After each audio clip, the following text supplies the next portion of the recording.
Beli, mengapa harus susah-susah organik? Mengapa harus capek-capek organik? Toh di Jepang pertanian itu full sintetis, akan tetapi fine-fine aja tuh. Nggak terjadi masalah, mereka tanamannya sehat, tanahnya kelihatannya sehat. Mengapa beli harus susah-susah untuk berkebun organik seperti itu?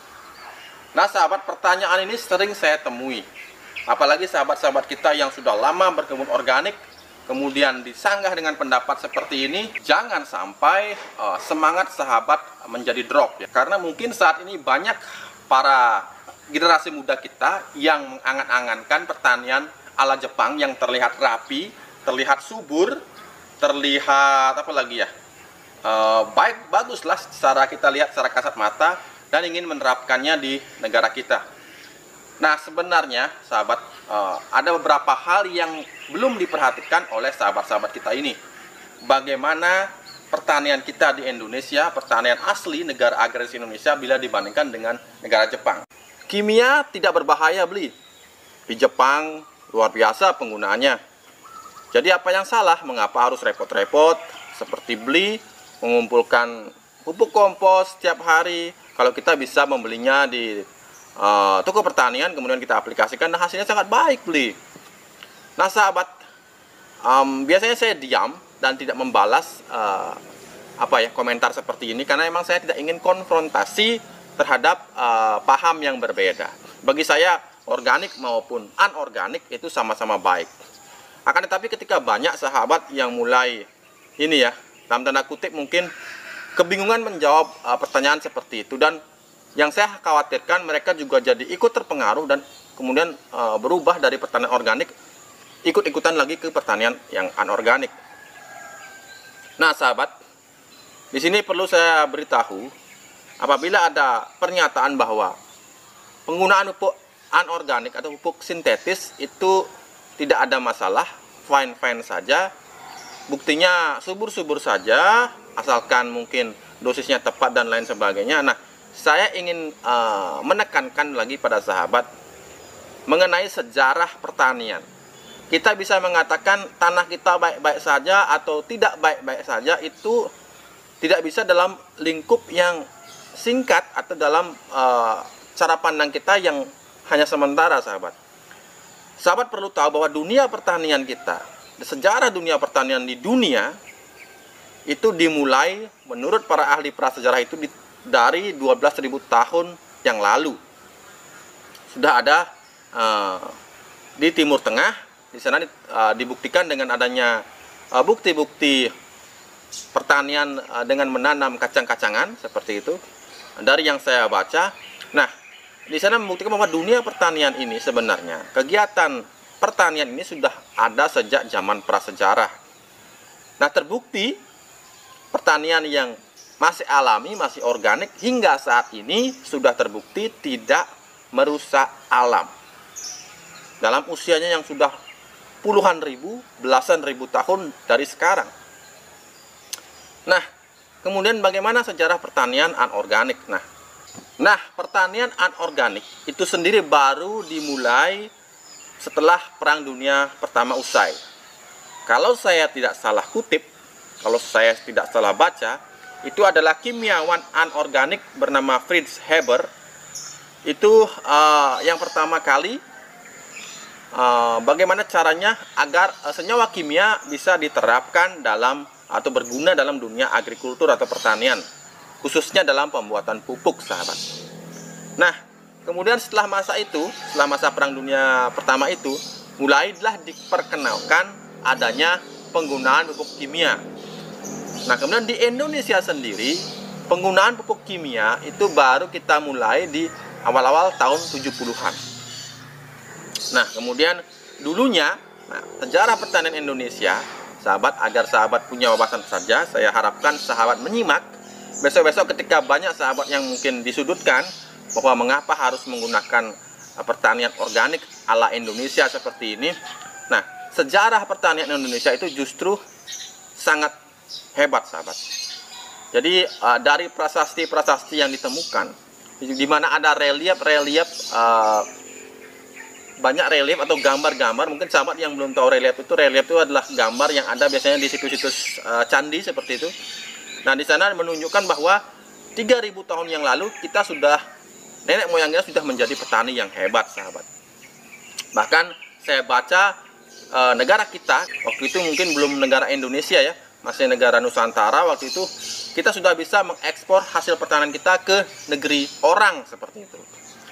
Nah, inilah yang membuat saya sedih mengapa pertanian kita masih dianggap kalah dari negara lain saat ini. Mungkin permasalahannya adalah tata kelola. Tata kelola yang membuat pertanian kita terlihat sedikit kurang tertata. Akan tetapi dari ilmu pertanian, negara kita negara agraris, sahabat bisa lihat bagaimana kontur pertanian kita. Kalau sahabat ke Bali, di sana ada subak luar biasa, sudah diakui dunia.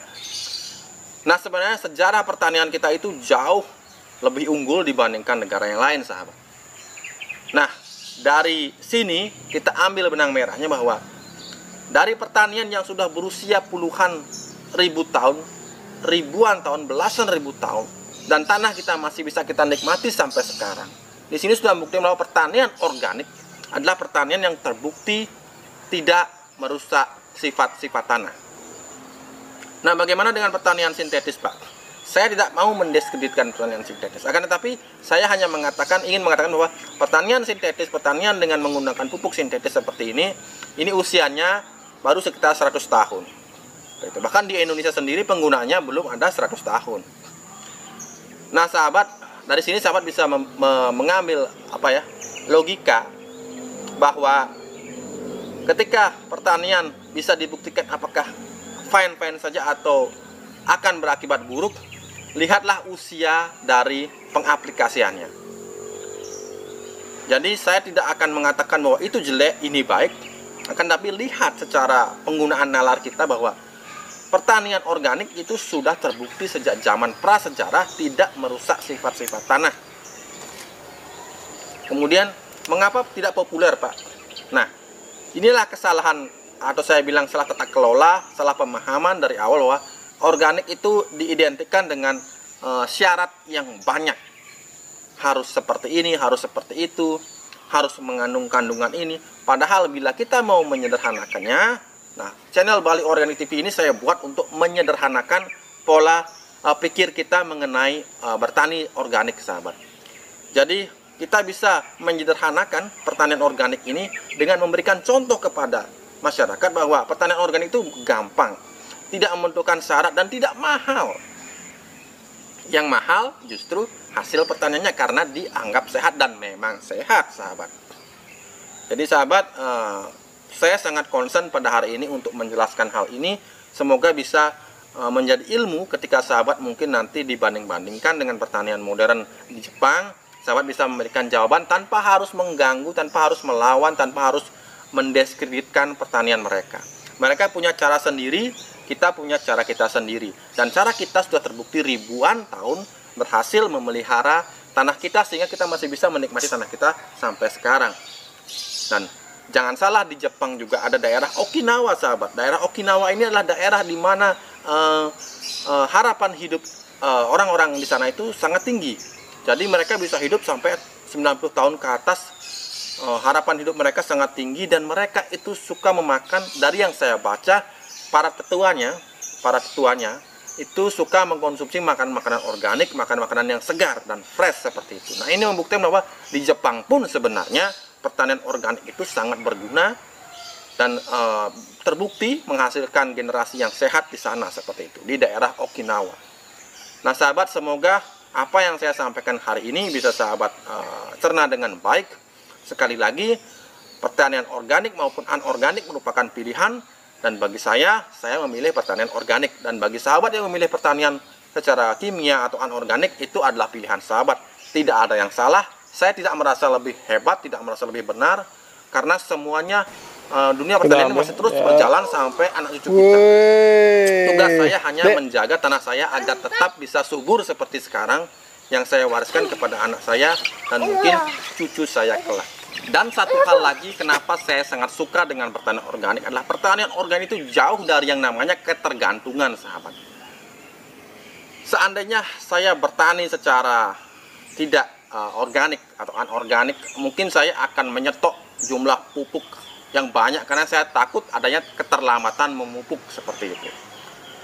Nah, di pertanian organik ternyata sahabat, tidak ada yang namanya terlambat memupuk, atau bisa kita hindari kesalahan atau akibat negatif dari terlambat memupuk seperti itu, karena tingkat ketergantungan tanaman kita menjadi berkurang sahabat. Tidak ada ketergantungan, kita tidak merangkul yang namanya produsen seperti itu, kita merangkul alam sahabat, kita rangkul alam bersama kita.